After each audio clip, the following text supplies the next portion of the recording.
Salut mesdames et messieurs, merci d'avoir choisi la Santé Radio-Télévision pour vous informer. Et restons mesdames et messieurs dans la logique de cette actualité qui domine le monde, la pandémie du Covid-19. Matadi, jusque-là épargné sur le plan officiel. Dans la réalité, Matadi ne compte-t-il vraiment aucun cas? Nombreux sont ceux qui s'interrogent car au niveau de Kinshasa, la RDC a déjà dépassé la barre de 100 personnes contaminées. Reportage. En République démocratique du Congo, la propagation du coronavirus se poursuit.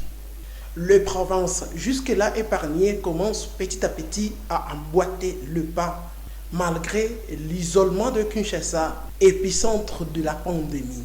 Sur le 109 cas actuellement, 3 appartiennent aux provinces, dont 2 du Sud Kivu, de Bukavu et l'autre de l'Ituri. Qu'en est-il du Congo central qui est à un tout petit pas de Kinshasa? Combien de temps restera-t-il à l'abri? Pour la plupart des habitants de la province interrogés, les souhaits seraient que jusqu'à la fin de la pandémie, que le Congo central reste sain et sauf. Cependant, la réalité sur terrain obéira-t-elle à ces vœux? La question reste posée car les inquiétudes sont nettement présentes dans la mémoire de plusieurs originaires du Congo central. La maladie est-elle déjà là sans que personne ne s'en rende compte? Les cas suspects dont on parle ont-ils les coronavirus? Que révélera les tests des échantillons envoyés à l'UNRB? Le comportement de la population sur terrain révèle-t-il la prise de conscience selon laquelle Matadi et les restes du Congo central restent très vulnérables compte tenu de la proximité de Kinshasa? Voilà pourquoi il est important que la stricte mise en application de mesures barrières à ces jours ne puisse épargner personne, car vivons dans un milieu très vulnérable compte tenu de la présence très proche de Kinshasa, fief de la pandémie qui compte aujourd'hui 106 cas sur le 109 déclarés sur le plan officiel, sans compter les cas qui se cachent et non pris en compte par ces bilans officiels.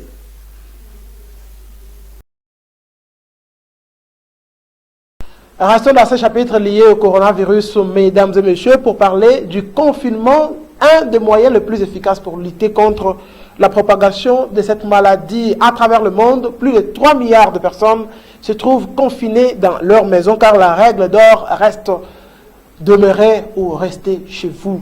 En République démocratique du Congo, il n'y a pas encore de confinement, mais qu'est-ce qu'il faut comprendre par confinement? La réponse dans cette réflexion.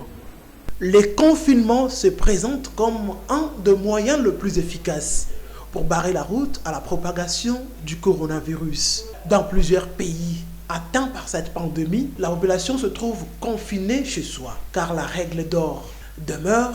Le mot d'ordre, restez chez vous. Plus de 3 milliards de personnes, à l'heure qu'il est, s'y trouvent confinées chez soi. C'est ce qu'indiquent les statistiques présentées par l'Organisation mondiale de la santé. Qu'est-ce qu'il faut comprendre du confinement? C'est le fait de ne pas sortir, de rester chacun chez soi. Puisque le virus se propage plus rapidement lorsque les gens sont ensemble, aux personnes déjà infectées de rester chez soi, être traité sans contaminer les autres. Une fois guéri ou décédé, puisque les autres ne circulent pas, au-delà d'un délai de plus de 2 semaines, la tendance peut se réduire jusqu'à permettre à une entité, une ville, une région, un pays de vaincre entièrement le coronavirus.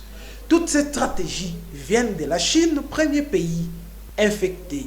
En République démocratique du Congo, où le nombre de contaminés va sans cesse croissant, est-il prudent d'envisager un confinement?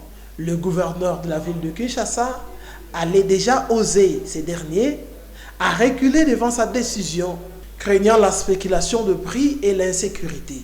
Entre-temps, plusieurs personnes continuent à penser qu'il faut éviter pour Kinshasa que les communes populaires attrapent le virus. Pour réussir ces paris, il faut absolument un confinement, car si jamais ces communes populaires sont atteintes, la catastrophe, les chaos que tout le monde essaie d'éviter pourraient venir de là.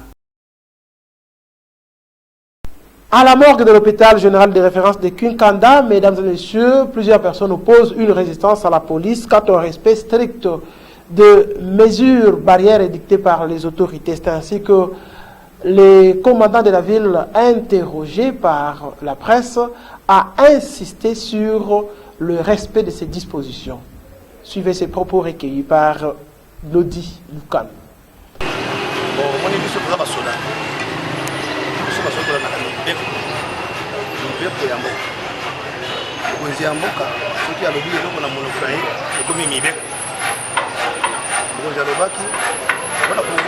Sa maladi oyo ezo batu mosusu tosangana kate baba na beaucoup ya pile même personne te et moi to ça mais awa sika bazela batu balaka bibembe sika bachaka ba kabile sika ya mabe somo to akufi kila maladi somo maladi wana na yango kaka na nzoto na ko sika maliki yao tozo kopekisa batu ba kubanda mipiko awa na yango mokonzi ya province apesa ki ordre que ebembe moko bato 6 soki bozana ebembe yawa famille boyeka 6 personnes mobali na ndako donc bimisa ebembe boyawa 6 personnes biloko bino moko boponani banani bakoya awa donc boya beaucoup de choses organisées ndenge ya kovandela ba moko boyi famille moko pour dire que nombre de gens qui sont ici c'est nombre de familles donc boya changa te boya bato yawa nous sommes de cœur avec eux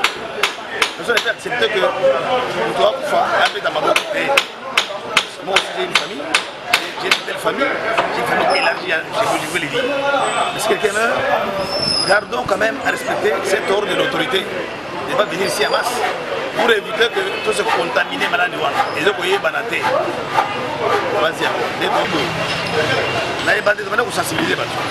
Bande koloba to bande koloba depuis les gens qui a liboso wa moni ke bato bazo koyoka te na yango biso ko tutie ma barrière ka barrière ya entre kuna liboso na zela yango wango barrière mususu na entre ya botoyo et ici pas so ko yebo to filtrer par famille so bato baye kuna tout dans famille nini famille na ilobi bazo ta ba kotia ba sika ba kotia ba bandi yao les gens action organisée. Là, ici, il y a déjà plus de 3 familles. Et les corps sortent déjà dans les calmes. Les restes, au besoin, ils doivent rentrer à la maison et puis venir ici. Autre chose à présent, mesdames et messieurs, une incompréhension au quartier nord due à l'appropriation d'un espace public par un homme non autrement identifié selon la population habitant cette partie de Matadi. C'est un endroit inapproprié pour être mis en vente. Il demande ainsi aux autorités d'intervenir. Reportage. Nous sommes au quartier nord, dans le sens de la commune de Nzanza. Cet endroit est à la base d'une incompréhension entre les habitants du quartier et un homme qui, selon eux, serait en train de se déclarer nouveau propriétaire de cet endroit. Pour exploiter ce qu'ils considèrent comme sa propriété, les messieurs seraient déjà en train de casser les escaliers qui se trouvent sur place. L'endroit pourtant est inapproprié pour être mis en vente. C'est une route dont se sert la population pour se rendre au quartier Baoba et ailleurs. Qui a pris l'initiative de vendre cet espace? C'est la question qui se pose en demandant aux autorités de faire échec à cette initiative qu'ils désapprouvent totalement.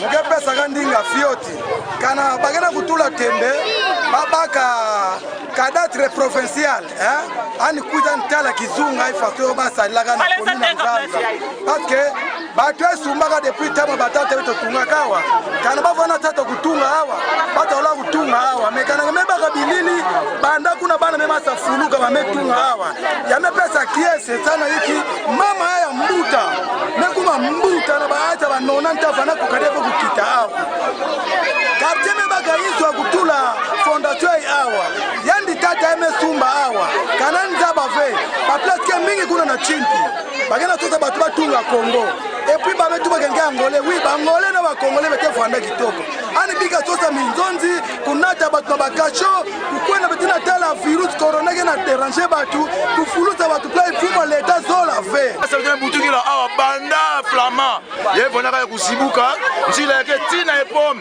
tumekuwa batoteka ya bakuza nani meteka yao leta tala mambo yae tosaba ujise nani meteka mambo yae klasi yai awa yavona ya fioti njila ya kama yake mama bateka bafala tulamba meza bao ya medire to kuwa kaka o bameteka place ile bamekuza kuisa ba meza bamekuisa ba meza ba mama yai o bameteka place tumesumba place yango awa bana quartier me discuter ke place yai awa yake kwa ndani nzila mwa eleve mama yai bamekuza kulekisa ba RDS na kasho sa unazula place yai yake kwa ndani entrée ya quartier ina meteka ya toza bafeka na nani meteka ya ngeleta kuwa mamu yai tala ba mamu yai mazono kaka mazono na bakima ale mona mke ani mona mu ya mazono muko ana ya mazono na 24-15 ke ni mama ina ni tata ile mebubu yai tata ina mekuta tula bima awa samna kusufu kwa ba mininga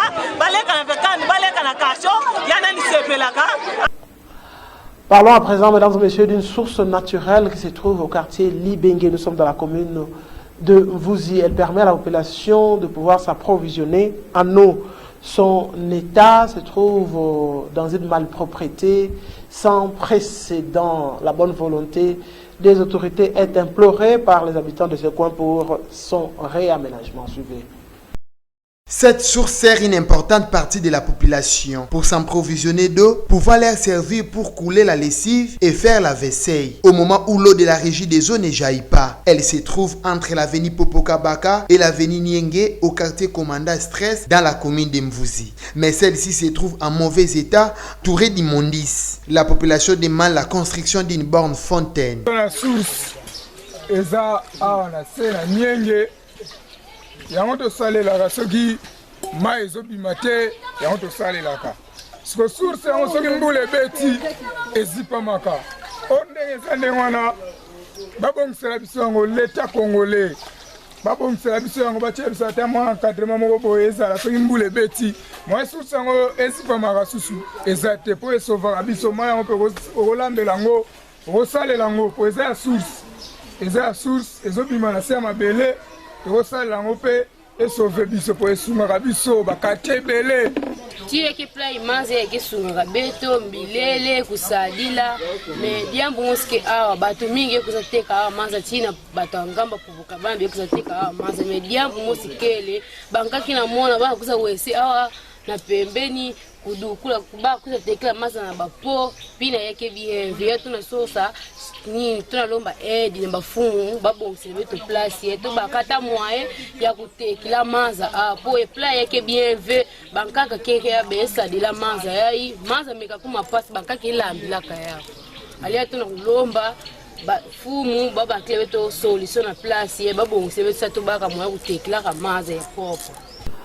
Fin de cette page locale, mesdames et messieurs, place à présent aux informations au-delà de nos frontières. La page internationale, essentiellement consacrée tous ces derniers temps à l'évolution de la pandémie du Covid-19 dans plusieurs pays européens, mais pourquoi pas les États-Unis. Suivez. La Commission européenne ajoute une nouvelle arme financière pour répondre à la crise provoquée par le coronavirus. Cette fois-ci, il s'agit d'aider les travailleurs qui se retrouvent au chômage partiel. Ce dispositif est aussi à destination des entreprises qui tournent au ralenti. Ce programme, SURE, est l'aide européenne pour le chômage partiel. Il doit atténuer les effets de la récession, il maintient les gens au travail, il permet aux entreprises de revenir avec plus d'énergie sur le marché. La Commission accordera des prêts aux États membres qui en ont besoin pour renforcer leur système de chômage partiel. Ces systèmes existent et sont déployés à travers l'Union européenne. Cet outil peut servir à tous les États membres qui le souhaitent. Nous pouvons mobiliser 100 milliards d'euros pour cela.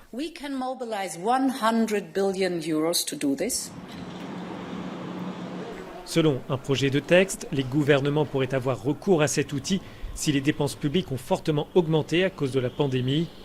Au cours des 2 dernières semaines, plus d'1 million de personnes se sont retrouvées en situation de chômage partiel.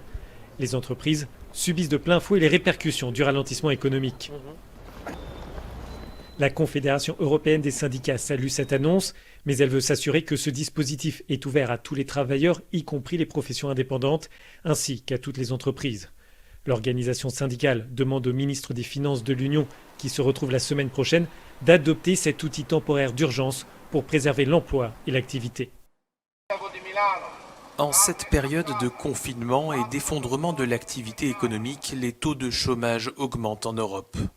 Face à cette situation, des entreprises sont forcées de réduire la voilure et donc de licencier du personnel.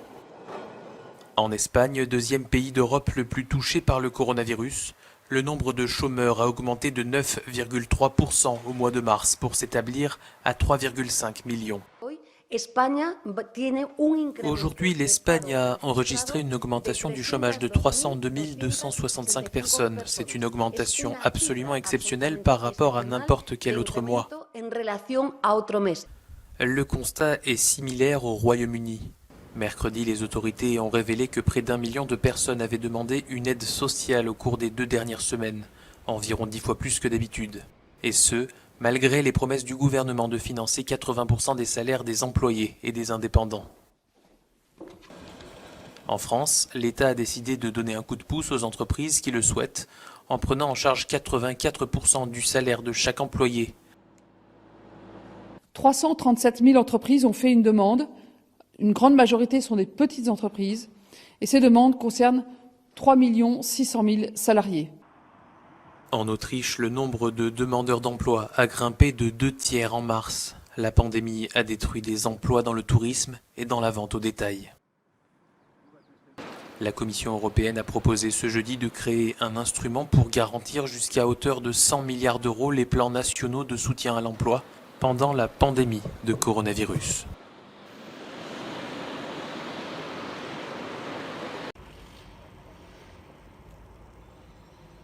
Voici le premier des 3 hôpitaux de campagne montés au Royaume-Uni.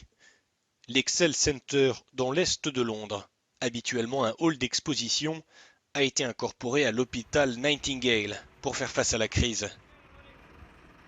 Il est opéré par des médecins de l'hôpital public venus des 4 coins de l'archipel, des médecins militaires prêts aussi main forte, ainsi que des volontaires. Une impressionnante opération logistique se déroule ici. Pour commencer, il y a 500 lits de soins intensifs dédiés aux patients atteints de Covid-19. Et cette capacité peut, en cas de besoin, être augmentée pour atteindre 4000 lits. Mais il y a aussi l'inquiétude, ici comme ailleurs dans le pays, que le personnel soignant n'ait pas le matériel de protection nécessaire pour garantir sa sécurité. Ils devront eux-mêmes prendre des mesures pour constituer leur propre kit, ce qui n'est pas une bonne idée, car il y a des règles pour garantir que les équipements sont sûrs. Je me demande bien d'où proviendront les équipements pour tous ces lits supplémentaires. J'espère qu'ils ont une stratégie à long terme pour maintenir l'approvisionnement des kits à chacun de ces endroits. Le gouvernement britannique affirme que de l'équipement arrive, dont 170 millions de masques. Mais malgré ces garanties, les pénuries sont menaçantes. Les respirateurs constituent un autre problème. Les industriels aident à en produire davantage, mais on se demande s'il y a assez de personnel formé à s'en servir. Pour faire marcher des lits de réanimation, il faut du personnel qualifié, il faut des infirmières très qualifiées, des docteurs très qualifiés, des anesthésistes, des intensivistes. C'est formidable d'avoir autant de volontaires, mais je me demande comment nous allons gérer tous ces lits. La capitale est de loin l'endroit le plus touché du pays par la pandémie. À Londres, bien des rues sont vides. Le conseil de rester chez soi semble avoir été reçu par la plupart. Mais rien ne garantit que cela suffira à éviter une surcharge des services de santé. Ainsi, ce journal a pris fin. Merci de l'avoir suivi, mesdames et messieurs. Merci à la grande équipe rédactionnelle de Sarah TV qui s'est employée à sa réalisation. D'ici là, portez-vous bien et bonne suite du programme chez nous. Au revoir.